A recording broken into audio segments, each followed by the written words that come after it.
Hi, welcome to Politics for People Who Hate Politics, episode 11 or so. I'm Lucy Steigerwald for this and for Liberty.me. And yeah, we're getting ready for an exciting panel show with some new guests who have been haranguing to be my guests for what feels like months or years now. First and least important, we have Joe, my brother. He's all right. Say Great hi, to be Joe. here. Yeah. Yeah, we know you love it so much. We also have Andrew Carell, whose lower third went away because he's incompetent, but he's also the editor-in-chief of Mediaite, and his hatred for everything and everyone warms my heart on at least a weekly basis. So thanks for coming, Andrew. It's an honor to commiserate in our hatred of everything. I'm so glad. And we also have Anthony Fisher, who is a producer for Reason TV, and he wrote and produced the movie Sidewalk Traffic kind of recently. And I used to work with him, and that was fun. That was fun. Those were good times. Yeah, for possibly the first time. I wonder if I've ever had a panel where I met everyone. No, you know what, I have, because I've met Joe and Corey and Michelle, so that's a total lie. But often I don't have people I know in real life, and I like all these people. So we are going to start with, I'm going to talk to Anthony for a couple minutes, and then y'all can chime in a little bit of that. About his recent TV piece this week. It was a big little documentary thing about a disturbing DEA situation down in a little Texas town called Alpine. And as I tweeted halfway through it, I did yell out, "What the fuck?" without prompting or audience. So, Anthony, tell the good people about your story and why it's disturbing. Well, first of all, thanks for having me on, and I'm glad to have given you a what the fuck moment, because that was the desired intention for anyone watching this. There's also a companion article to it where there's about 60% more what the fuck moments that could not be contained in a 10-minute documentary. But basically, I used to be a producer on the Fox Business show The Independents, and I first came across this story then because it had made national news when Will Wheaton posted a strange bond document on his Tumblr that demanded that a woman basically incriminate herself and recant statements saying that the DEA had abused her sister during a raid gone wrong in her tiny Texas smoke shop. And I started making phone calls, and every time I made a phone call, the story got crazier and crazier. And now that I'm back with Reason, I'm able to do some deeper investigative reporting. And I went down to Texas, and basically the story starts with a 2014 DEA raid that was part of the Obama administration's Project Synergy Phase 2, where they were looking for people selling synthetic drugs who would then funnel them to Middle Eastern terrorist groups. But this didn't really fit the profile. This was a young Jewish woman this town has about 5,000 people in it. About half of them are cops, either federally or locally or in training, and everybody knows everybody, and this store had been raided 3 times before in the previous 2 years, so there really was no reason for a militarized raid on it. The raid went wrong. There was, like I said, her sister was allegedly hit by a DEA agent with the butt of a rifle. The DEA claims that unprovoked, this 90-pound woman kicked a large male body-armored automatic weapon-holding DEA agent. They raided a neighboring house without a warrant. After the raid was over, they intimidated a local journalist, basically out of her job. But before that, they got the ownership of the paper she wrote for to write a follow-up story that could have been essentially written by the district attorney's office, and put her byline on it. Yeah, I mean, that is a lapdog press. Yeah, well, it's a shame because there are a couple of really good reporters down there that were trying to do just honest reporting, where they actually did give maybe not equal time, but they definitely gave a voice to law enforcement, and they took a skeptical glance at everyone involved. And so basically, the holy shit punchline of this story is that there's a good reason to suspect that all of this may stem from a previous sexual relationship between the woman who owns the store and the man who is now the district attorney. When she first came to town, it was about 11 years ago as a 18-year-old college freshman, and she got introduced to this older lawyer who gave her a job and then seduced her. She blew him off.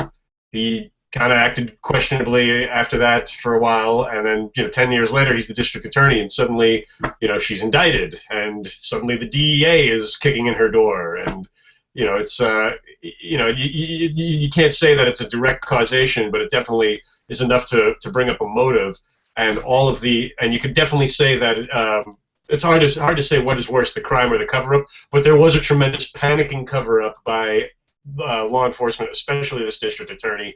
And that's a decent blow-by-blow of what you can see in my documentary and in my article. So what's the status of things now with the woman? I mean, in terms of where does she stand now with being in legal trouble? Well, the federal charges were dropped without prejudice because they didn't find a single thing, not even a chemical analog of a controlled substance, which is a big part of the piece. Mm-hmm. Did you know that there are things that are not banned controlled substances that can be called analogs of banned controlled substances, depending on whether or not the person in law enforcement decides that day that they are similar enough to a controlled substance? So that is I did not know that. Yeah, that's a big holy shit moment. So the federal charges were dropped entirely. The charges against her sister were dropped. She had to plead guilty to one charge of possession of controlled substance relating to these analogs from a previous raid. Again, these are not substances that were banned in the state of Texas at the time they were seized. It's a deferred adjudication, meaning there is no guilty verdict, even though she pled guilty. She is not a felon. She has not been convicted of anything. But the deferred adjudication means she gets to leave town. She completes a probationary period, and the whole thing just goes away. But the district attorney reacted strongly to this piece, as you might imagine, and in a statement written on his own office's letterhead, repeatedly called her a felon, and didn't even get the basic facts of the case he was prosecuting right. So he's in a snit, and she actually just left town. She moved back to Houston after spending 11 years in Alpine. Yeah, that sounds like the kind of town to leave after all of that bullshit. Yeah, I don't think I'll be visiting again soon. There were some great people, but I imagine there might be checkpoints. The synthetic thing interests me because, I mean, in classic government fashion, like weed. I guess it's supposed to be a replacement for weed. Weed was banned, and so a worse, more unpredictable substance that is more chemical was invented. That occasionally, apparently causes people to flip their shit and go crazy in a way that only happens with weed if we're talking reefer madness. I mean, people have been smoking banana peels for when you run out of weed and you can't scrape any last drop of resin out of your pipe. Like, people do stupid things like smoke banana peels. I'm proud to say that I didn't, but friends of mine in my own house tried it, and I was like, that smells awful. You're gonna throw up, and that's exactly what happened. Yeah, like you said, prohibition has led to people experimenting with altering their state with more unpredictable, possibly more toxic stuff. But the idea that you could be charged with a felony for possessing a substance that you've spent thousands of dollars to get tested to make sure doesn't contain any banned substances is pretty chilling. Subjective law enforcement.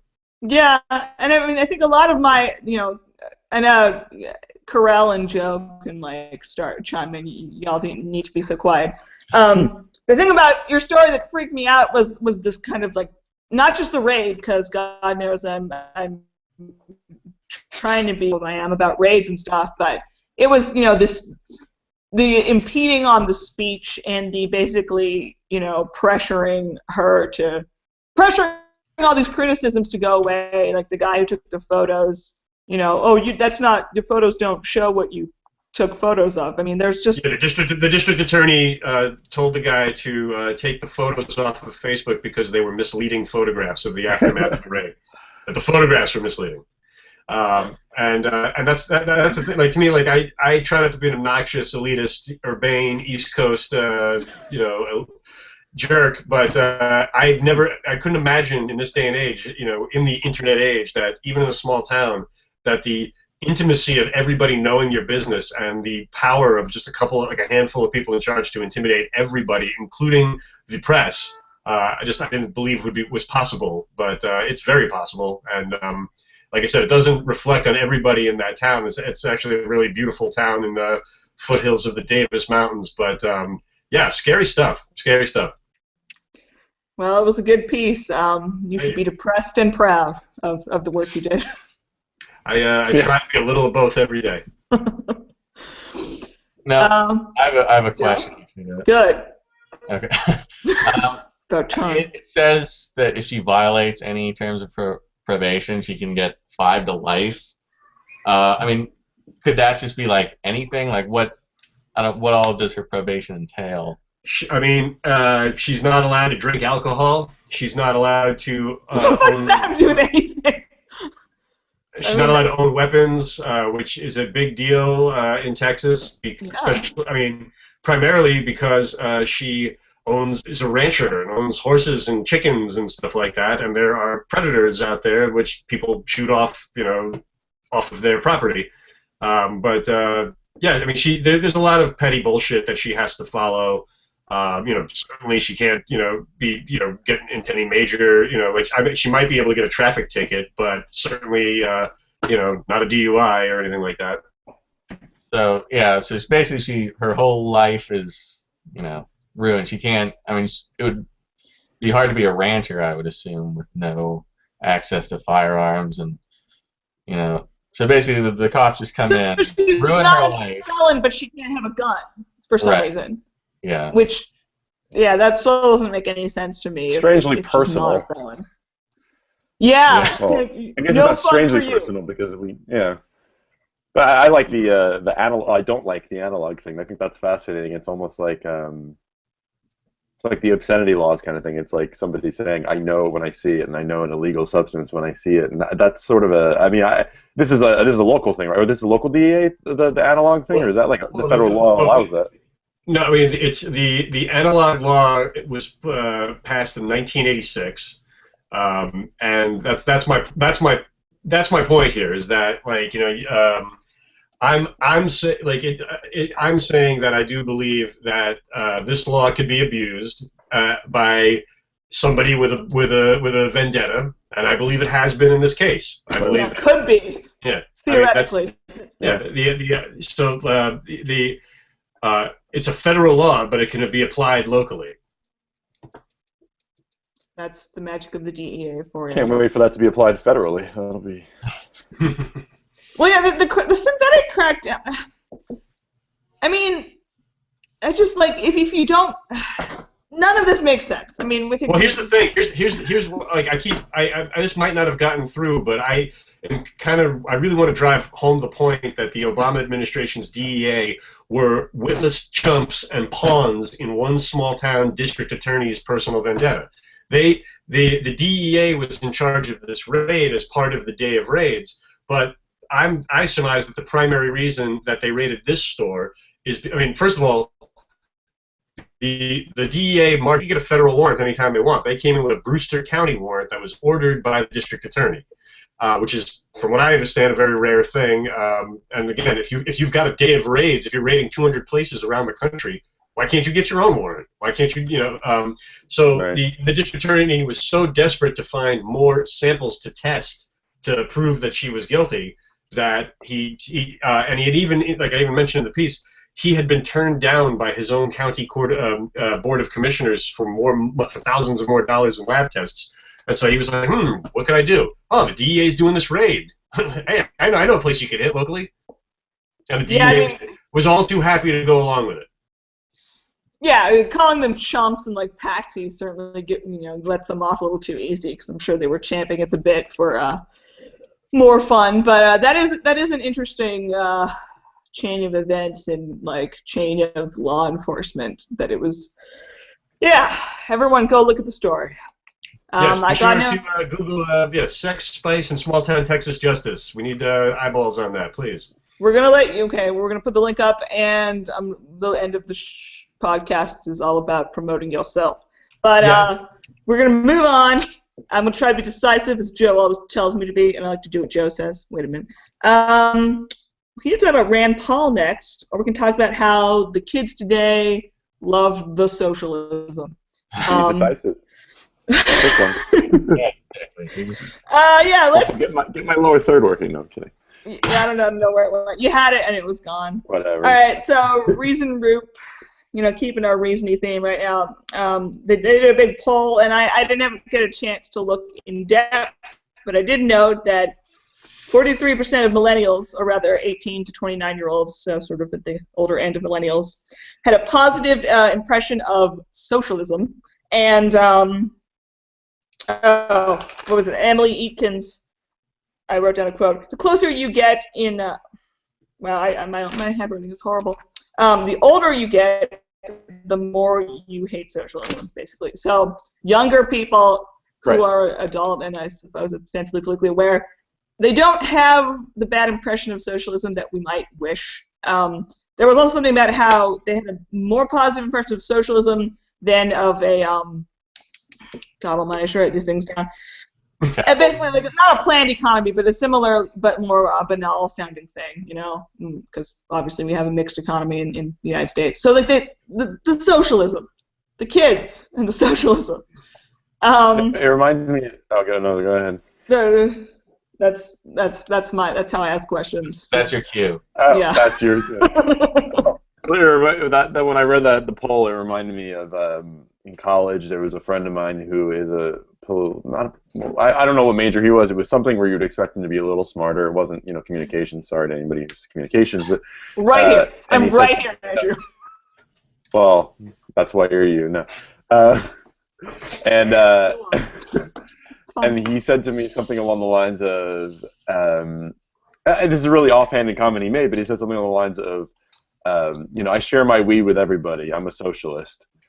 And that's clearly what that is, yeah. Right. Like, there's a fundamental misunderstanding on the difference between that and use of government force. And, like, so you're just saying you're a generous guy, really, is what you're saying. But I think that is sort of representative of how a lot of people who don't really remember maybe the wall falling, don't remember the Cold War. I mean, I grew up with a negative connotation of socialism because I was reading Hayek when I was, like, 15. But most people are not going to know that. And I do think that, there might be something about kids these days. But I think it's the same old adage that, you're a socialist until the government takes your paycheck. Well, that's the thing. They don't even they misunderstand. They completely misunderstand what socialism is. They say, yeah, we want more government programs and we want less income inequality. But when asked, okay, do you think the government should be running Apple? They go, no, of course not. That's ridiculous. But they don't understand that there are no private companies in socialism. So, it's like the rampant misuse of the word fascist, too. There's a lot of that going on. Yeah, that's a whole... I mean, there's some flexible meanings. I mean, there's like what Marx thought about X, Y, and Z, and there's what Sheldon Richman thinks about X, Y, and Z. And right. Luckily, Marxism is not a colloquial term we're using. Like, oh, that's so Marxist, man.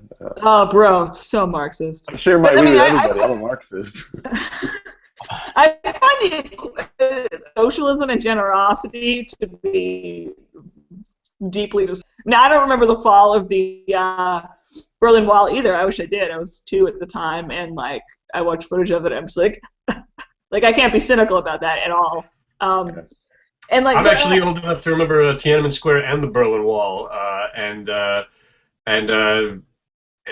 think I'm 35 now, so I was 10 when both of those things happened, and very few people even my age talk about it, consider it a major moment. Like it's kind of just like the Cold War was like a bunch of John le Carre novels, and so and it just it happened and then it just went away, and that was it. There's very little reflection on that. Well, I think what we need is like another East Germany kind of. I mean, North Korea, it's kind of far out there. Cuba's kind of out of the mainstream eye. We need like an actual country dealing with socialism for some of these college kids. I'm at the end of the millennial spectrum, and you don't see socialism related to in a bad way, kind of in an everyday sense anymore. Yeah, Even if you get to college, is college the problem? Like, it's got to be part of the problem. I had a bunch of socialist professors in college, and I was political science, so there's a lot of. I mean, even if it's not positive about socialism so much, it's so much negativity about capitalism and kind of free enterprise now. I think that definitely doesn't help. Yeah, I mean, Joe and I, our father endearingly called us commies growing up, but like it wasn't not in like a Marxist, like an insulting but endearing type of thing. It was cute when he did it. Yeah. I thought it was like referencing to the fact that you're not. I don't know. I was called when I worked for Stossel. The whole Stossel team called me a commie libertarian because I'm very socially liberal. I guess I am. I don't know how that makes any sense. But yeah, there's this sort of connotation. It really doesn't. That sort of fits in with this. Is like there's this idea that being slightly left on something makes you socialist in it or a communist. It's like, well, no. Well, the whole point of libertarianism literally is that you're left and right. Right. You're the non-conflicting with itself bullshit version of things. Right. Not to toot our ideological horn, but also to do so. Yeah, I mean, there's a whole big thing there with like, Anthony's boss, Gillespie and Welsh and all those people. Their whole it's a libertarian moment type thing, which I always, like, bless their hearts, I always thought was a little optimistic. But like they often base it on these kinds of reason group polls, and Anthony was saying like there's no aversion to the word itself, socialism, but if you get down to more specific questions, there is more of a reason for optimism, like, no, I don't want to nationalize Apple. I mean, that's either like a reason to be positive, or it's just like part of the epic cluelessness of, people I know who I like, but they're idiots, people who are writing on their Tumblrs about how they hate capitalism, like there's like a total cluelessness about anything until, I don't know. Well, I can't decide about the optimism.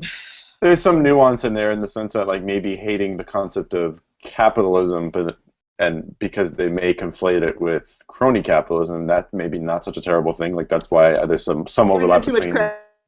That's giving them way too much credit, I know, but I'm saying that's like that's sort of it's like it's an in for us as the sort of annoying missionaries. Like, have you read Hayek before? And like we can be like, well, did you know that capitalism isn't actually capitalism? Like that's the in for us. That's sort of how I approach it. Is capitalism may be an evil in the sense that capitalism, as we know it, is state capitalism, and that's something that maybe is not such a great thing. But then you say to these people, they don't like capitalism, but they want Apple to have its own autonomy. That's like, yeah, exactly. That's what capitalism should be. Is there shouldn't be no sort of, almost intimate relationship between government and business, but these businesses should be able to do what they want and create the sort of progress that you want. A lot of these people oppose SOPA, so they're on the right track. It's just they don't quite. Well, I generally try to set my selling point is. Because I'll probably get kicked out of most libertarian salons for saying that I do actually think there's a place for public roads and some public works, and yeah, I know. Did you already cut off my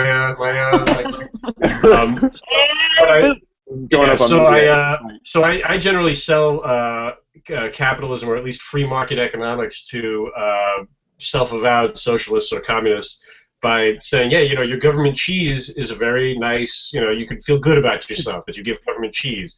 But what would be great is if you took stupid, pointless, protectionist barriers to entry to either employment or opening a business away to let people who might be financially disadvantaged make their own way and compete and work for something and make a profit and make more money than they're going to make on the dole. And it's like, I'm not saying get rid of all of the social safety net. I think the social safety net would be stronger and more robust if a lot of the protectionisms that keep poor people from gaining an entry to business were removed. And then they go, yeah, but that's no, man. Like, Uber, fuck Uber, man.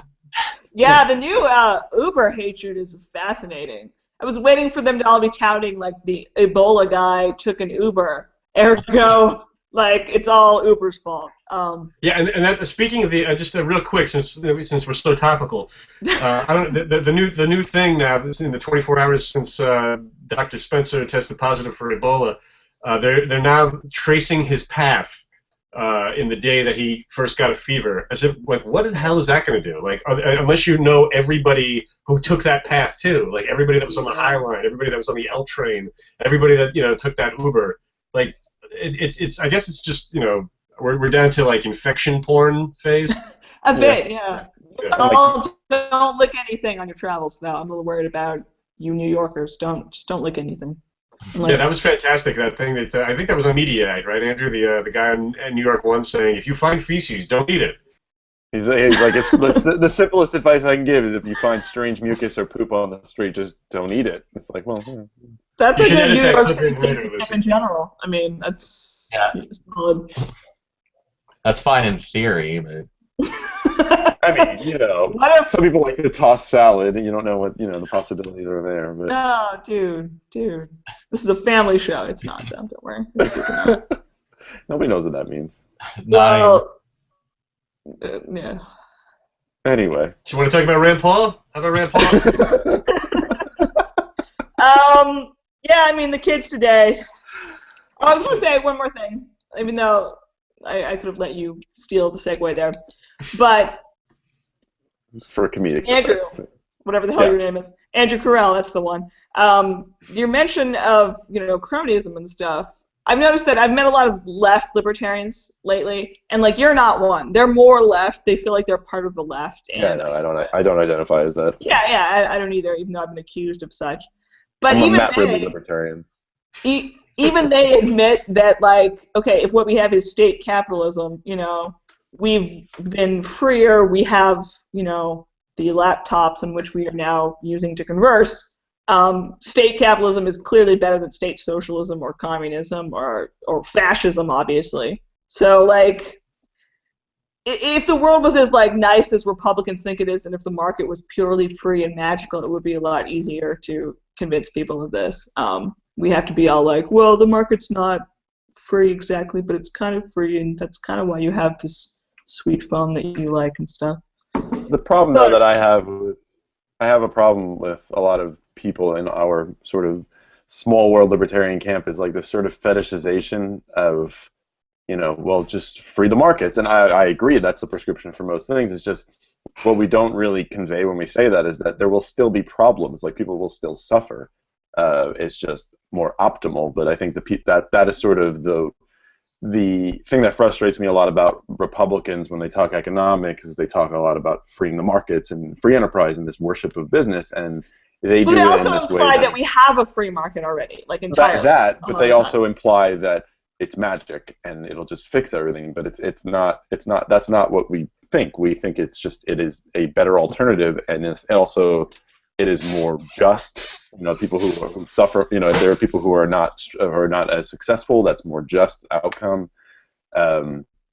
And also, we recognize that there's no perfect system. Like that's the problem I think with Republicans when they talk about this. They talk about it in such a magic way that it makes any talk of free markets make you look like a fool now. Where if you say free markets in public, people think, well, you're just like as Jeffrey Sachs called it, a market fundamentalist. Like you believe in this religious hand or something. Like the markets are a religion almost. And I think that there's a lot of straw manning from liberals about the way libertarians talk about it. But it's true that sophistication and nuance is sometimes lacking. Basically, I'm saying the mainstream right makes us look bad because they don't know how to talk about markets. They always do, don't they? Yeah. Well, they also make us, whoever us are, look bad by not practicing. Yeah, sorry, go on. Yeah, but not practicing any of this when they're in office. I mean, like, is there, are there really any Republican heroes out there in Congress who, vote against, pork barrel projects in their districts? So other than Ron Paul's retired now, and even he wasn't perfect. Amash wasn't even perfect. Amash is very good, but he's not perfect either. He's probably your best example. They have a job. 300 more Republicans in Congress besides Amash. Yeah. Yeah. That's a decent enough segue to get to our next. Thank you for that, Anthony. To Not our the one next before, question. that wasn't decent. What now? Nothing. Go ahead. What are you sassing me, Corral? Are you sassing me? You need an ombudsman on this show, I think. We need to bring that back.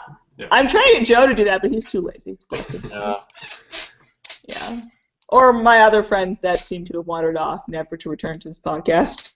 They were It's terrible. fine. I'm over it. They're bad people. I despise them. Okay, lost the segue there. Speaking of Republicans in Congress who are mixed but kind of libertarian, Rand Paul, a couple days ago, did what is being touted as his big deal foreign policy speech. And some Vox dude thinks it's a really big deal. And Connor Friedrich kind of check out the speech at all. And do you have any thoughts? I can kind of fill you in if you missed it. About There's a the, little bit of silence later. are we talking about the actual speech, the words of the speech? Well, I mean, What it means for America? I mean, what does it mean for America, Joe? What do for America? I mean, he seems to be basically laying out his plan that, I mean, he kind of uses the normal wishy-washy kind of words where, it's war is necessary when America is attacked or threatened, when vital American interests are attacked and threatened, and we've exhausted all other measures short of war. That's the actual quote. So what does that really mean? It sounds good, and the big thing is he said he's talking bringing Congress back, and that's pretty revolutionary at this point. That's horrible. That is a big deal. But yeah. No, but it is. I mean, you're right that it's horrible, but let's be honest about it. It's a fucking big deal. We haven't declared war since World War II, and we've been at war since World War II, and this is a popular leading potential Republican candidate who's saying we won't do this unless we go to Congress. Now, to be fair, the current Nobel Peace Prize winner in chief said the same thing and then didn't do it. Yep. But it was less controversial for him to do that in the Democratic primary than it is for Rand Paul to do it in a Republican primary. Yeah, I mean, the Obama thing is exactly what I worry about. Usually when I'm excited about any politician doing anything to provoke any type of optimism about politicians, I either think Obama, I don't want to be those idiots I saw in 2008, literally chanting his name in the streets. No, I doubt you would, but we all had reason to expect he wouldn't be as terrible as he's been. Let's be honest. Right. Yeah, it's true. But the level of optimism about a politician is fundamentally bad. But at the same time, libertarians always shoot themselves in the foot and are overly purist. But at the same fucking time, Ronald Reagan, is still talked of, including by Rand Paul, recently, as some sort of libertarian, and for the drug war alone, dude, to hell with Reagan. He was not. He read the Freeman on an airplane once, and someone took a picture of him. That's all. Yeah, and that ghost is still there in the sense that Grover Norquist saw, I think he was at the New York speech, this speech that everybody's been hyping up, and Grover Norquist saw the speech and he sort of channeled John Landau when he first saw Bruce Springsteen in saying, I've seen the future of rock and roll and it's Bruce Springsteen. And in this case, Grover Norquist actually said to the press that he's seen the new Reagan, or I forget the exact quote, we wrote it up on media, it was, I've seen the new Reagan and that guy is Rand Paul. And in a sense, maybe that's maybe he doesn't mean it literally. Maybe he means it in the sense of somebody who can galvanize the Republican Party to actually get its shit together. Mm-hmm. But I don't get it at all. I mean, Reagan was like Bill Clinton, a master campaigner, more than more than there was ever any substance in either of their presidencies. It was all about an image that made people feel good. They'd also, the people that hated them, viscerally hated them.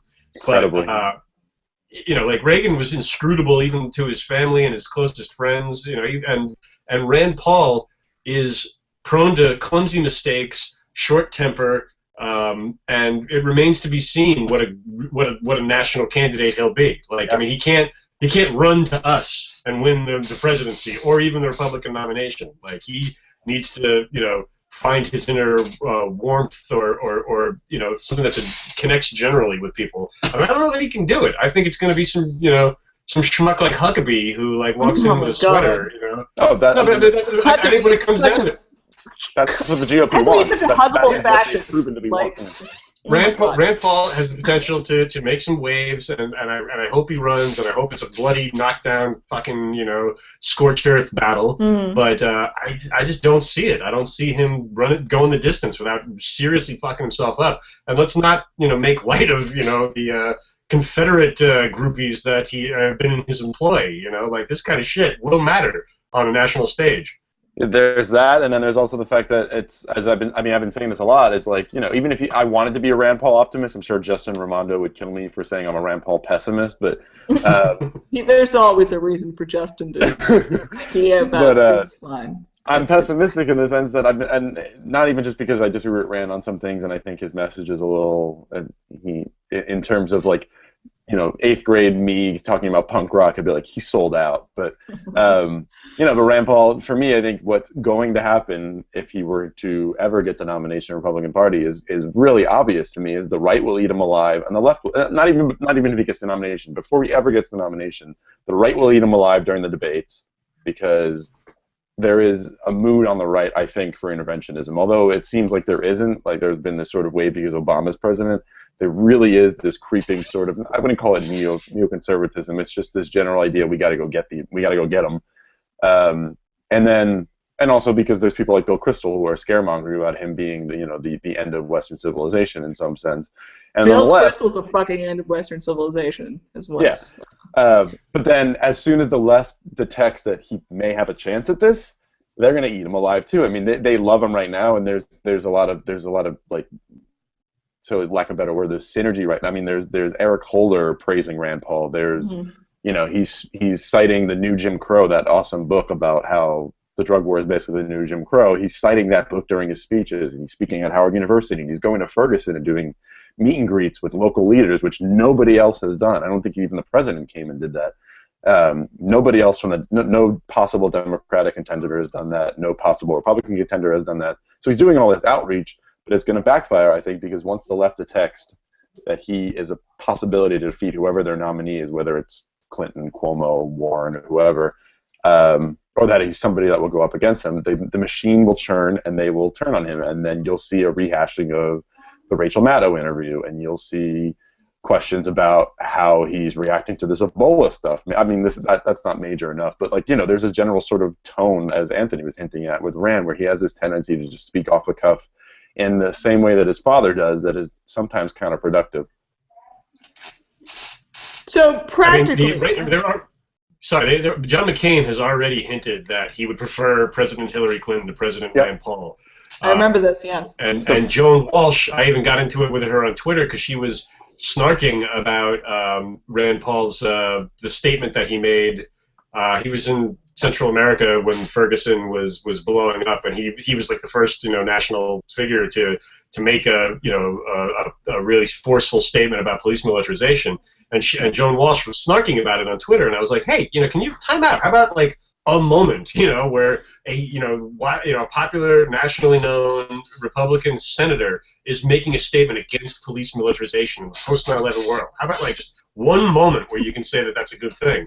And to her credit, she was very candid. She said, I do give him credit for that, but that's why he scares me more than any other Republican politician. Like, the salon world already, like, he is the target is on him right now. Even if he's kissy face with Eric Holder, like they do actually see. I don't see Rand Paul whipping up the crazy college kids the way Ron did.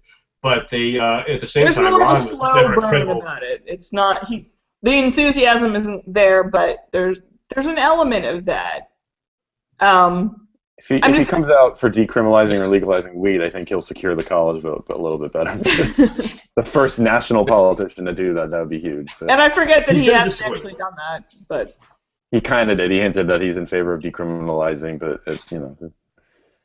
Well, I mean, that's the thing, though. Like, God knows the pragmatic reasons or the practical reasons for pessimism are one thing, but I'm not getting a lot of ideological pessimism because you guys, I guess, are more sensible than that. Yeah, I disagree with them on a lot of stuff, but I think, as a person who is this is the first time where I actually feel like a guy who represents my views in, like, the smallest amount is going to get more than like one caucus vote in Maine, which is what Ron Paul got last in 2012. I think he got the Maine primary or something. Like this could be actually big. But I really genuinely believe, and I know he's a clown, but I genuinely believe that like Ben Carson is more what the Republican base truly wants. If you go on Twitter and just talk to, I know this is, it's not fair to base Republicans off Twitter, but if you go on Twitter and talk to a lot of like conservative writers who are in this business of sort of churning out the machine of who's the conservative du jour, and they really do like people like Ben Carson, and it's kind of baffling. It's just, I really don't. I think that they will. I honestly believe they will eat Rand Paul alive because they'd prefer somebody like Ted Cruz, who's a total opportunist. Well, I mean, we're getting very, very close to. I mean, right after the midterms is when this shit's going to get real, and depending, like, I mean, remember how? I mean, the Republicans already said that they're not going to allow what happened last time. They're not going to allow 13 months of debates, even though that was awesome. All right, that was like I watched almost every single one. You and I, and Lucy, you and I even stayed drinking. Yeah, I mean, but it was I remember at the Reason DC office watching one of those early Republican debates with like 10 candidates, and it was just a total fiasco. But still, you had great moments where like Ron Paul calls Rick Santorum a phony to his face, Romney, like when given one word to describe himself, says resolute. You got to see like the id of all these Republican would-be presidential candidates, and like to contrast like the just bullshit of a the RNC and the DNC, when you have these like bloody-nosed free-for-all debates with 10 candidates on them, you have like 6 or 7 of them, that's when you actually really do get to see the soul of the party. And it's that very reason they're not going to do that again. Yeah. There is no soul. Well, like Ron Paul did change. He changed the debates in that he made people remember like the Fed is a thing, and they should probably robotically form the words that say they were maybe against it or for auditing it. And there was even like an occasional sprinkling of like foreign policy nuance, maybe. Yeah. But then in the Rand Paul's drone filibuster, you had all of those, barnacles clinging to him, Ted Cruz, and even more like transparently just fraudulent Marco Rubio coming down like a robot. Yeah. I am for Rand Paul. This is, yes, me. He didn't even say he was for the cause. He was just, I support Rand Paul. Because he didn't want to nominate the guy, is what it was. He didn't want to nominate Brennan, I guess it was, right? Yeah. I don't think he has a base. That's the problem. I mean, I don't think he'll get far in the primaries. Well, it's too fractured almost. I mean, that's what it is. Right. It's not going to be the voters who are going to actually go vote in these primaries. Those aren't his, if he's going to Ferguson and doing all this kind of, talking to Howard University, that's not something, the Republican base is going to really care about. Right, grudging respect from liberals, like, I don't see that bringing you to the presidency. Like, oh, he seems okay on a few issues. Well, ready for Hillary. Right. Well, that's the thing about, yeah, exactly, and that's sort of what Anthony was mentioning Joan Walsh before, is like, that's exactly how I think a lot of them feel, is this sort of tepid enthusiasm that there's a guy like this, but they're also amused, and I think that they're ready on a dime to turn on him and say, it was all disingenuous, he's just a Republican fascist. Confederacy, Civil Rights Act. Right, yeah, and that, and, just the fact that he is anti-abortion, and he is... he's been incredibly wishy-washy on gay marriage to the point where it's frustrating because nobody knows exactly what he thinks. That kind of stuff will hurt him, especially now as more and more. Gay marriage is even going to be an issue. Like, I'm pretty sure like it's over. Even though Michelle Bachmann, who I know is retiring from Congress, literally said, "I'm bored with talking about gay marriage." And good for her, finally. And now that we're over 30 some odd states, I think it's kind of over. I don't see it being a campaign issue. It might be red meat that they throw, but it's not going to be an issue. That's what I mean, is like it'll be red meat in the debates, in the sense where they'll throw it out as like a bellwether for whether you're still a true conservative who believes in values regardless of whether the country has changed. And I think they're still going to cling on to that for one more election cycle, I think. And he's going to have to target some of those conservative voters, and as soon as he makes that pivot, if he somehow magically gets a nomination, all the things that he said in those, debates to all those Iowa, yeah, right are immediately going to be, like you said, just fodder for the left to just unload on him. But I think that's wishful thinking, even that he'll make it that far. Yeah, I've never heard this pessimistic about Well, Rand Paul. right. Ages. Sorry, go on. Well, I was just saying, I know, we're at the stage where nobody's even declared yet, and the usual suspects are Cruz, Rubio, Paul Ryan, Christie, Scott Walker, Jeb Bush. Yeah, there are booby traps for all of those guys. I actually do ultimately think it's going to be Bush and Clinton. Are you serious? Yeah, it's going to be so good in a watch the world burn kind of way if it's no, it'll be what that is. That's when we all just give up. That's like Soylent Green. Right. I'll just laugh about everything and just be well, fuck America, we're done. You say that now. We're an oligarchy. Woo! Sorry. That's when we use our Canadian citizenship, Lucy. Yes, we do. We can still get out. That's what I'm moving to Paris. See you guys in hell. I mean. Can move to Canada, socialist paradise, and guard the war memorial. Yeah. Yeah. Former socialist paradise. Even our Montana stronghold is technically owned by the federal government, Joe. So we're kind of out of luck there too. Oh, Alberta, Lucy, Alberta. All right, that's where we'll go, Joe. Right after this podcast, I'll meet you there. Freest economy in North America. just feel lucky that under both of those people that you're living here at least and not living in a country that is majority brown people, because you'll likely be bombed under those presidencies. So, not that it's any different now. I don't know why it's any different now, but I've heard rumors that Hillary's not going to run, but that would be great because people would be so.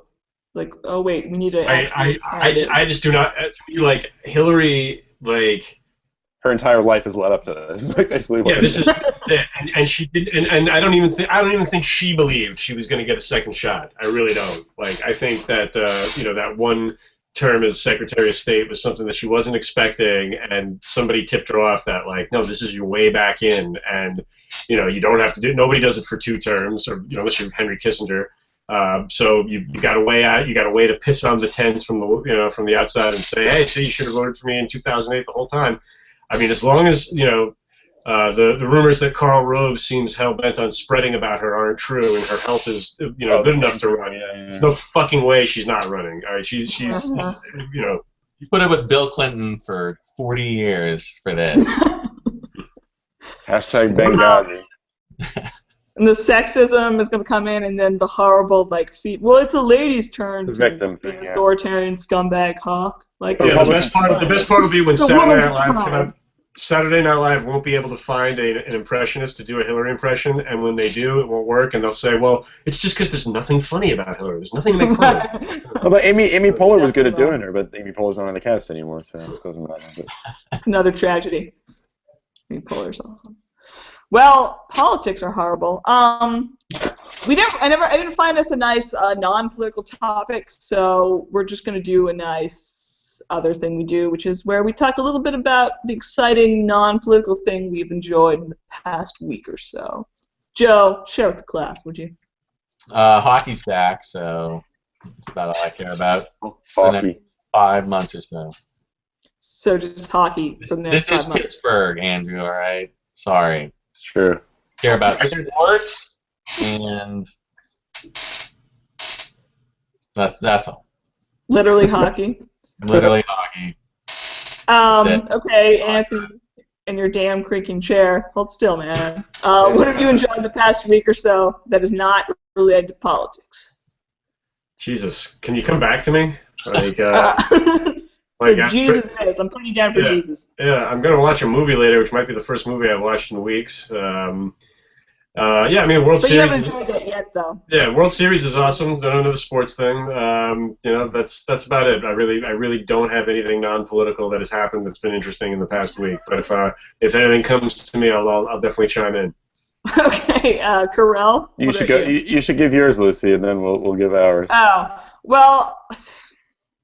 I'm trying to think. Well, all I have that comes to mind that's notable is that I wrote a review of a Charlie Parr show like a week or so ago, and then Charlie Parr shared it on his Facebook, and then my blog got lots of traffic, and then I was worried that I insulted him because I described him as really awkward on stage. So it was a roller coaster ride of emotions, but turns out he thought it was really funny, so it was okay. That actually reminds me. And I don't care about what any of you think. I am excited about the new and final Pink Floyd album that's coming out. I didn't know there was such a thing as new Pink Floyd albums. Honestly. Yeah, it's from the sessions that they recorded 20 years ago from their last studio album. The keyboardist Rick Wright died in 2008, so this was basically their tribute to him. The album is almost entirely instrumental, except for the last song, which has some feeble words on it. But yeah, it's coming out in a couple of weeks, and I'm actually going to buy that on a CD. I'm going to go to a record store. I'm going to find a fucking record store. I'm going to buy it on CD. And I've basically been doing the entire Pink Floyd canon, from '67 to '94, and so that's been great because Pink Floyd was probably the band of my high school experience. That they were already an old band at that point, but I did get to see them live. And I've gotten to see some of their solo stuff since then, and to have one more, hopefully better than nostalgic album will be cool. You should also know that Roger Waters isn't on the album still. He had to clarify that he's not part of Pink Floyd. So. And I couldn't be happier about that. Yeah. I don't really mock you for Pink Floyd. I just literally like 2 Pink Floyd songs, but I only know like 4 Pink Floyd songs, so I have no mocking. I mean, you're a damn hippie, and Johnny Rod disapproves, but like that's fine. Because you have terrible taste in music, Lacey. Yeah. Great. What's ironic is that it's awesome. What? Sorry. The 1977 Brit punks definitely took direct aim at like bands like The Who and Pink Floyd, but for my money, Pink Floyd's 1977 album Animals is like the angriest thing of the 70s. It's angrier than any leather-clad punk shit. It's angry prog rock, vicious. Calls people out by name. The imagery is more lasting, I would say too. That the pig. I mean, that's sort of... Oh, the pig, yeah, totally. Everyone the pig floating over a smokestack, I think that's like a sort of an image that will never go away. I was like the guys on fire, though. I guess my past week enjoyment, actually, oddly enough, this isn't my answer, but funny enough, I've been listening to a lot of metal. Not the type of music, but the album. Anthony knows what I mean, the Pink Floyd album, Metal. Yes. Which... with 2 Ds. Is such a underrated album, and how it's like bizarrely a mix of like 3 different genres, where there's one song where I think Richard Wright wrote it, San Tropez, which is just this like sort of reggae, bizarre, like tropical, I guess I would describe it, tropical song, but then there's amazing songs like Echoes. Lucy, take notes. I'll do it. But I mean, yeah, for my money, that's the best album. Like, I mean, to me, that's the most perfect album. I've talked about this before, but I guess I didn't realize that was your... Oh, well, that might be my favorite. I Wish You Were Here. I don't know which one was my favorite album, but my answer for something that the guy's shaking hands. Mm-hmm. In the past week that I've enjoyed, there's this band called Delta Spirit, and their new album, I've sort of like soured on them in the past couple of years. They're this sort of folk rockish, garage rock, weird, maybe a little bit of the band kind of thing going on, and I've kind of soured on them in the recent years, where I feel like they've become Kings of Leon-ish, where they're like trying to become this big Nashville overproduced sound. And I never liked Kings of Leon, even though I was supposed to. I hate them. I despise Kings of Leon. But there's like this, there's this trend among bands like that, Americana, folk rock, garage rock bands, which I'm all about. But yeah, not. There's this trend where they hook up with a really expensive producer. Cold War Kids is a band that did this. They hook up with an expensive producer, and they sort of churn out this really middling, boring album that sort of sacrifices what they were about. And that's what Delta Spirit did with the album before this. But this new album, Into the Wide, which I was a skeptic of originally, is